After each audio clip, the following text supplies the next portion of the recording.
A arquitetura do Rio de Janeiro tem uma peculiaridade absoluta, que é uma inserção na paisagem de um modo pleno. Paisagem riquíssima, e foi capaz de suportar 5 séculos de produção arquitetônica, também de excepcional qualidade, com muitos exemplares magníficos de interesse mundial e também de um urbanismo peculiar. Eu digo isso porque os edifícios e o desenho da cidade estão muito bem entrosados. São expressões múltiplas de determinados períodos da cultura universal.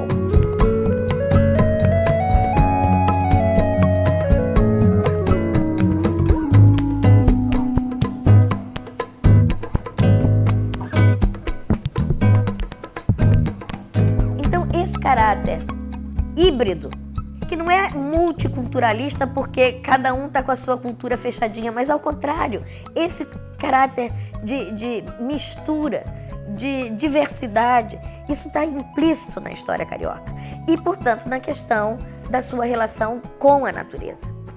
É engraçado que os momentos políticos da cidade são marcados por estilos arquitetônicos.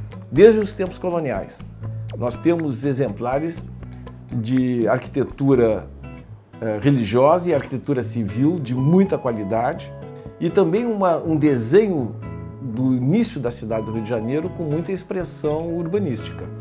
O período colonial brasileiro vai do descobrimento até a independência, mas o momento mais brilhante desse período é o século XVIII. E no século XVIII nós temos 2 exemplares extraordinários no Rio de Janeiro. Um numa escala muito delicada, uma joia da arquitetura, que é a Igreja Nossa Senhora da Glória, no Outeiro da Glória, e outro na escala territorial praticamente, que são os Arcos da Lapa, que fez com que a água das montanhas da Tijuca pudessem ser úteis para a cidade como um todo. Então são 2 intervenções contemporâneas entre si, com extraordinário significado religioso e social, cívico, que fazem com que o período colonial tenha chegado ao fim, porque logo depois ele chega ao fim, com magníficos exemplares.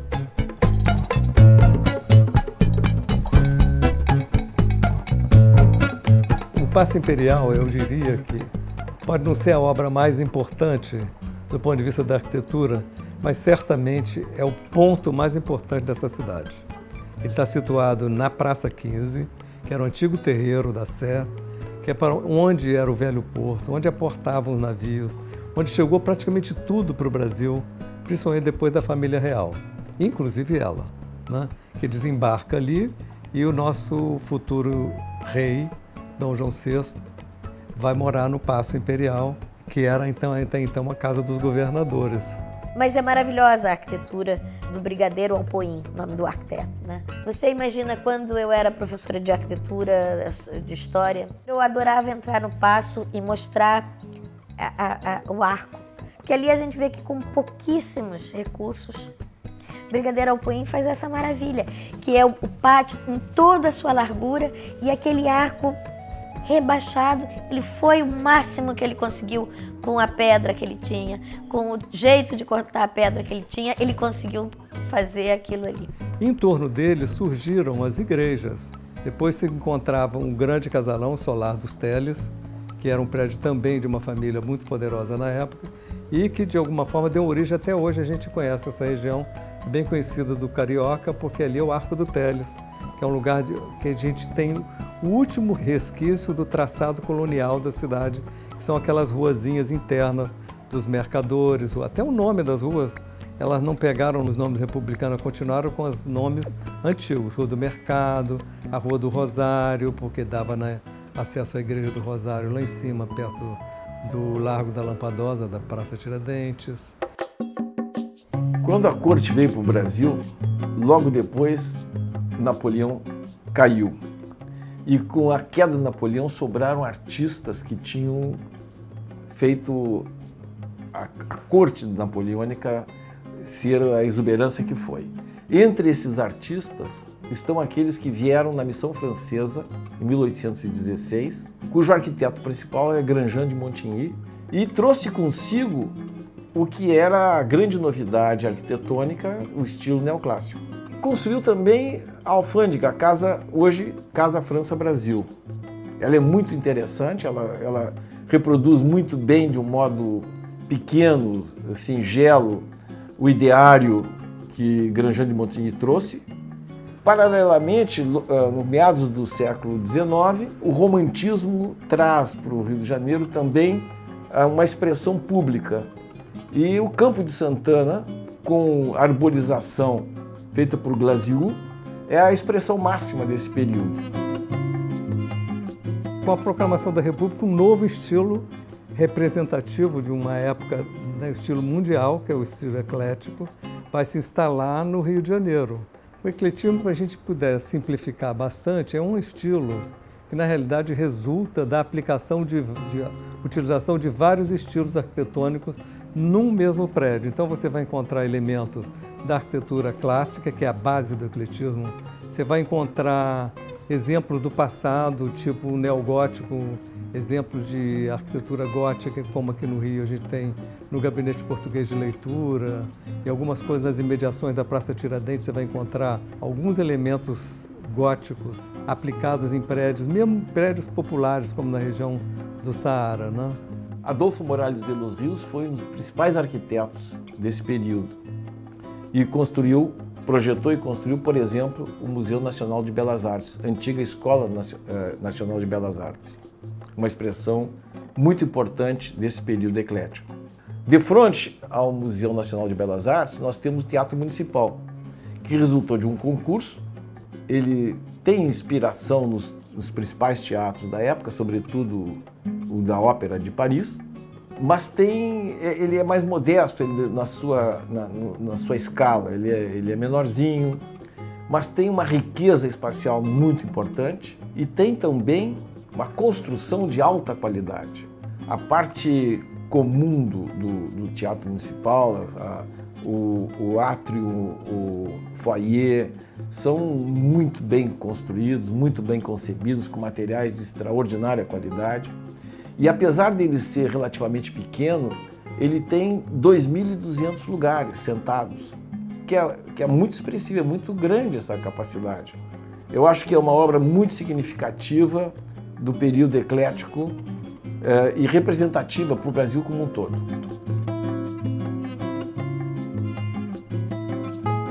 O Rio de Janeiro, logo depois disso, ele tem exemplares também muito bonitos do período Art Nouveau, do período Art Deco e, sobretudo, da arquitetura moderna.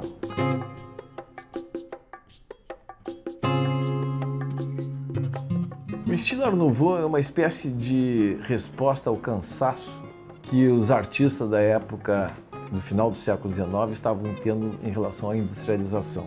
E procura fazer com que as expressões artísticas tenham algo da natureza, algo livre, como a natureza é interpretada por eles. Então as formas têm essa generosidade. E penso que a expressão máxima no Rio de Janeiro está no interior da Confeitaria Colombo, que é do final do século XIX e cujo mobiliário e os elementos que compõem o edifício são extremamente requintados. O exemplo mais interessante de um Art Nouveau em que a arquitetura foi tomada é o prédio da Casa Franklin na Avenida Passos, que parece uma espécie de cauda de pavão, onde os vitrais, a iluminação, aí os elementos decorativos que evocam um elemento da natureza e uma espécie de mimetismo da arquitetura e natureza num prédio, né? O estilo Art Deco teve no Rio de Janeiro um palco muito amplo. Construiu edifícios muito bonitos, muito importantes. Se destaca o conjunto da Central do Brasil e do Ministério da Guerra. São duas expressões muito bonitas, muito importantes, mas sobretudo tem na estátua do Cristo no Corcovado o elemento mágico. Ele foi fruto de um concurso de ideias, uma obra de difícil concepção e de difícil construção. Imagina, em 1930, o esforço que foi construir esse monumento, em concreto e também revestido com pedra-sabão.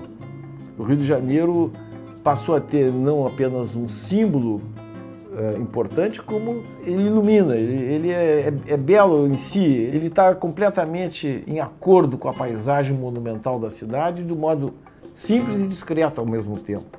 É atemporal.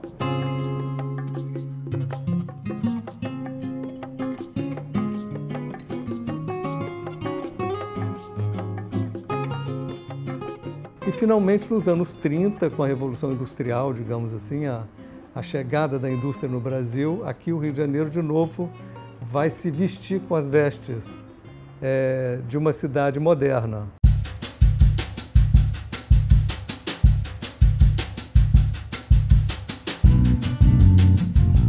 Foi um conjunto de circunstâncias que fez com que tivéssemos reunido aqui arquitetos jovens de grande talento, num momento de grandes transformações também para o país.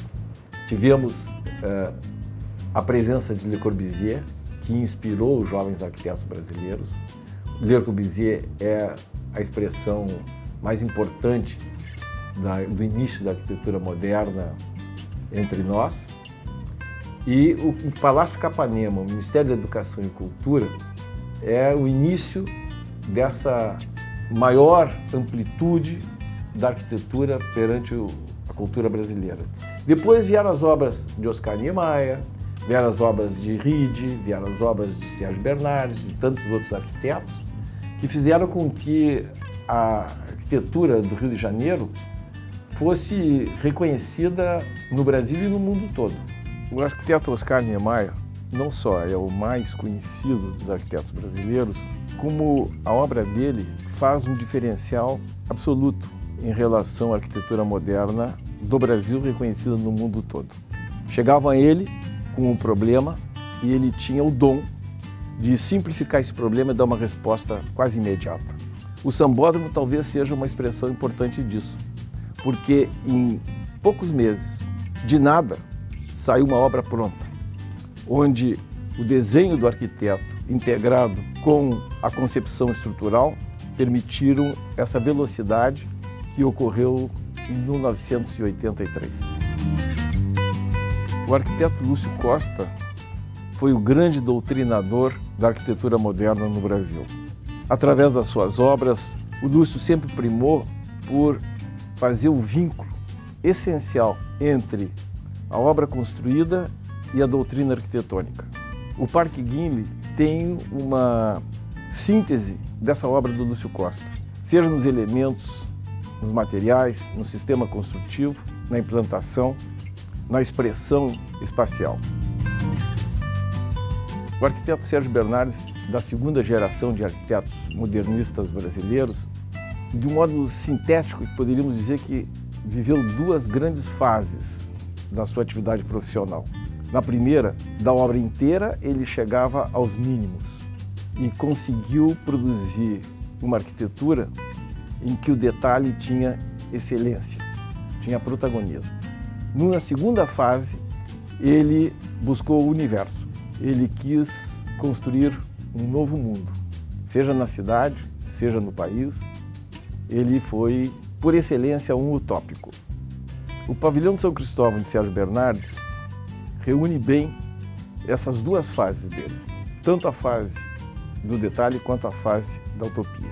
Como utopia, a obra ficou evidenciada num momento de grande dificuldade tecnológica. As respostas da época não foram capazes de atender aos ideais que ele desenhou.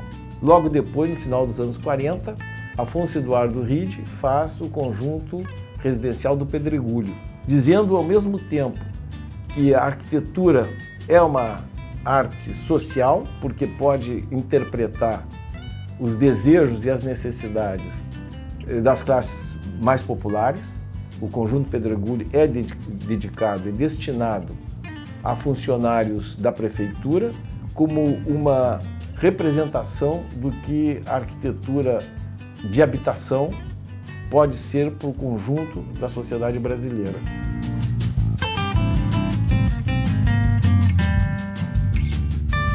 O Parque do Flamengo, o Aterro do Flamengo, é um grande presente que a cidade recebeu pelo talento de Roberto Burle Marx e pela competência e denodo de Lota Macedo Soares. Ele resulta, o aterro em si, resulta do desmonte do Morro de Santo Antônio. Estaria destinado a ser um lugar de construção de grandes pistas de automóveis, porque era o momento em que se implantava a indústria automobilística no Brasil, o automóvel era o senhor de tudo, mas tanto Burle Marx e sua equipe quanto Lota Macedo Soares tinham outra ideia para o destino de uma cidade.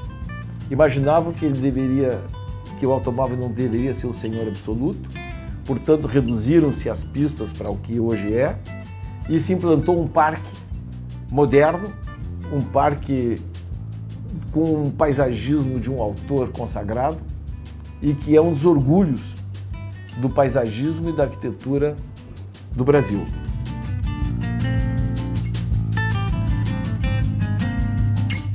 O Parque do Flamengo, além de ser uma obra paisagística, ainda é lugar de duas obras-primas da arquitetura moderna, que é o Museu de Arte Moderna do Rio de Janeiro, obra de Eduardo Ride, e o Monumento aos Pracinhos da Segunda Guerra, obra de Marcos Conder Neto e Hélio Ribas Marinho.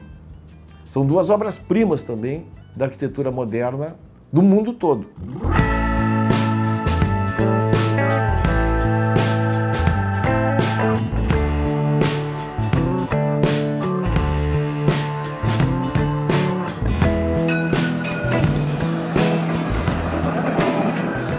Esse período contemporâneo é mais difícil de avaliar porque é o nosso período. Então, mas temos 3 exemplares distintos entre si e que configuram essa contemporaneidade. Nós temos o Museu do Amanhã, obra do Calatrava, uma obra ímpar e que se impõe na sua singularidade. Temos uma composição moderna, contemporânea, porque ela é aproveitamento de 2 elementos pré-existentes, com uma evolução na cobertura e na própria fachada dos edifícios, o que faz com que o Museu de Arte do Rio de Janeiro, projeto de Jacobsen e Bernardes, seja um momento rico desse tempo em que se aproveitam as experiências e se fazem novas para o futuro.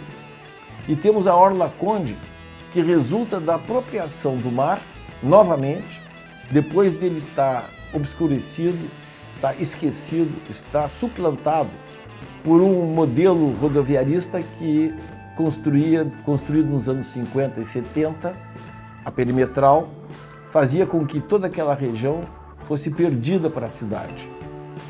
Então, ele é contemporâneo também nisso, não só no seu desenho, que é simples, mas no seu aproveitamento, no seu reaproveitamento da cidade. Então, nós temos nesse conjunto pequeno ali da Praça Mauá até a Candelária, nós temos 3 expressões que configuram o que é hoje a arquitetura contemporânea. O Rio de Janeiro não é uma cidade qualquer, o Brasil não é um país qualquer. As crises econômicas, as crises políticas, as crises passam.